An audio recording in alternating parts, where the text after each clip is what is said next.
தீபம் அகர்பத்தி ஒரு தெய்வீக அனுபவம்.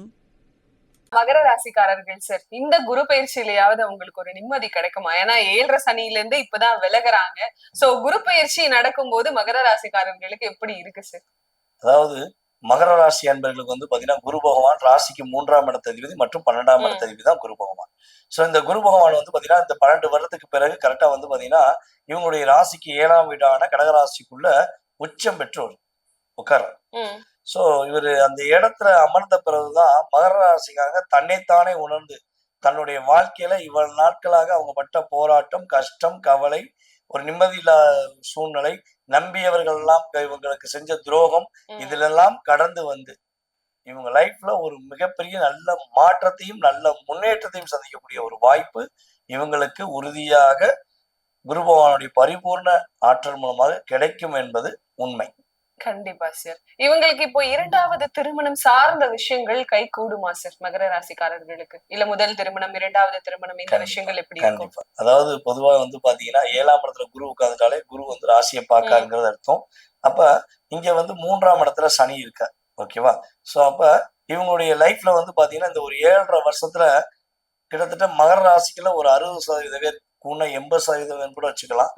இந்த ஒரு 7.5 வருஷத்துல கணவன் மனைவியாக வாழவே இல்லைன்னு சொல்லக்கூடியவங்க இருக்காங்க. வாழ்க்கை தொலைச்சிட்டேன்னு சொன்னவங்களும் இருக்காங்க. நான் என்னுடைய அன்பை ஃபுல்லா என் மனைவிக்கு நான் கொடுத்துட்டேன்.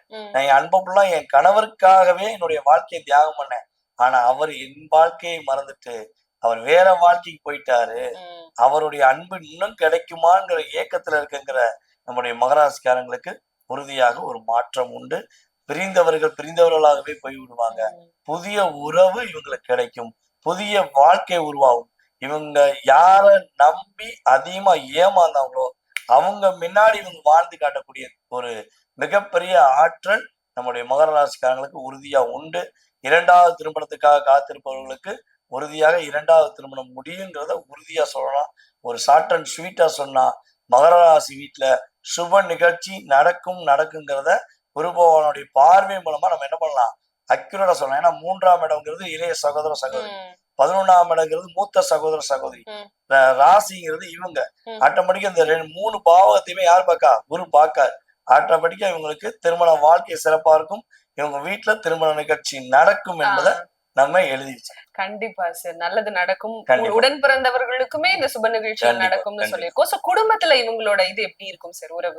அதாவது குடும்ப உறவுகளால், அதாவது கூட பிறந்த அண்ணன் தம்பி, அக்கா தங்கச்சி, அதாவது பெற்றெடுத்த தாய் தந்தை, அதே போல கூட பிறந்த அதாவது கூட பிறந்த உறவுகள், நண்பர்கள், அதே போல கட்டின கணவன் மனைவி எல்லாராலும் அதிகமான மன அழுத்தத்தையும் அதிகமான கவலையும் சந்தித்து வந்த நம்முடைய மகராசிக்காரங்க இனிமேதான் எல்லா உறவுகளும் இவங்களுக்கு உண்மையா இருந்து இவங்க கூட நான் இருக்கேன் கவலைப்படாத அப்படின்னு சொல்லக்கூடிய அளவுக்கு மகராசிக்காரங்களுக்கு மிகப்பெரிய மாற்றம் ஏற்பட போது பிரிந்த உறவுகள் ஒன்று சேரக்கூடிய பாக்கியம் கிரக ரீதியாக உறுதியா ஒன்றுன்னு சொல்லலாம். ஸோ சில மகராசிக்காரங்க சொல்லுவாங்க, ஐயா நாங்களும் வாழ்க்கையில நல்லது நடந்துடாதான் எதிர்பார்க்கிறோம், எங்களுக்கு நன்மையே நடக்க மாட்டேங்கும்பாங்க. பொதுவாகவே பாத்தீங்கன்னா இவங்களுடைய ராசியின் அதிபதி சனியா இருந்தாலும் அவர் ஒரு நீதிக்கு உட்பட்டவர், கடமைக்கு உட்பட்டவர். அதனால சரியான நேரத்துல இவங்க கூட இருந்த சுயநலவாதிகள் எல்லாம் ப்ரூவ் பண்ணி காட்டிட்டாரு. ஸோ இனிமே இவங்க நடக்கிற பாதை எல்லாமே ஒரு நல்ல பூக்கள் போட்ட ஒரு நடைபாதையா தான் இருக்கும்.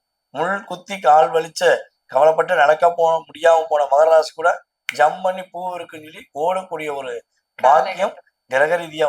கண்டிப்பா சார், முட்பாதையிலிருந்து இப்போ பூ இருக்கிற அந்த பாதைக்குள்ள நடக்க போறீங்க. உங்க வாழ்க்கை சிறப்பா இருக்கு அப்படின்னு சொல்லியிருக்கோம். அண்ட் அதே போல இவங்க எடுக்கக்கூடிய முயற்சிகள் எல்லாம் எப்படி இருக்கும் சார் இந்த குரு பயிற்சி காலகட்டத்துல? பொதுவாகவே பாத்தீங்கன்னா 12 ராசியில அதிகமான முயற்சிகள், அதிகமான செயல்பாடுகள், அதிகமான கர்மாவை சுமக்கக்கூடிய ராசி நம்மளுடைய மகராசி. இவங்க எத்தனை முறை அடிச்சாலும் எழுந்து வராண்டா அப்படிங்கிற மாதிரி இவங்க எதிரியாலே தாங்குறாங்கிறத விட எழுந்து வரான். அதான் விஷயம்.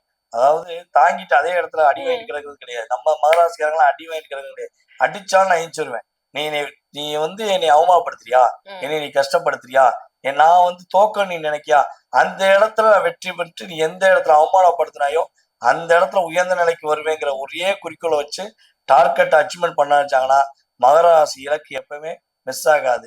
பல இடங்கள்ல துரோகிகளாலும் கூட இருப்பவங்களால தான் அடிமலை அடி வாங்கியிருப்பாங்க. ஸோ இந்த வட்டம் இவங்களுடைய முயற்சிகள் எல்லாம் வெற்றி பெறும். முடியாதுங்கிற விஷயத்த கூட முடிச்சு காட்டக்கூடிய மகர ராசிக்காக தான் அதிகமான நபர்களா இருக்கும். கண்டிப்பா சார். முடியாததை கூட இந்த காலகட்டத்துல முடிச்சு காட்டுவாங்க அப்படின்ற ஒரு மிகப்பெரிய நம்பிக்கையை கொடுத்திருக்கோம். மகர ராசிக்காரர்கள் இந்த காலகட்டத்துல இன்னும் சிறப்பா இருக்கணும்னா எந்த கடவுள் வழிபாடு செய்யலாம்? மகர ராசி என்பர்கள் வந்து பாத்தீங்கன்னா பொதுவாகவே அவங்களுடைய ஊர் எல்லையில இருக்கிற கருப்பசாமியை வழிபாடு செஞ்சாங்கன்னா எல்லா விதமான கவலைகளையும் மறந்து பாதுகாப்பான ஒரு சூழ்நிலையில கருப்பசாமியின் துணையுடன் குருவின் பார்வை மூலமாக ஒரு மகிழ்ச்சியை மட்டும் சந்திக்கக்கூடிய ஒரு அற்புதமான சூழ்நிலை இந்த குரு பயிற்சியில குதூகலமா இருக்கக்கூடிய ராசியில மகர ராசியும் ஒன்றுன்னு சொல்லலாம்.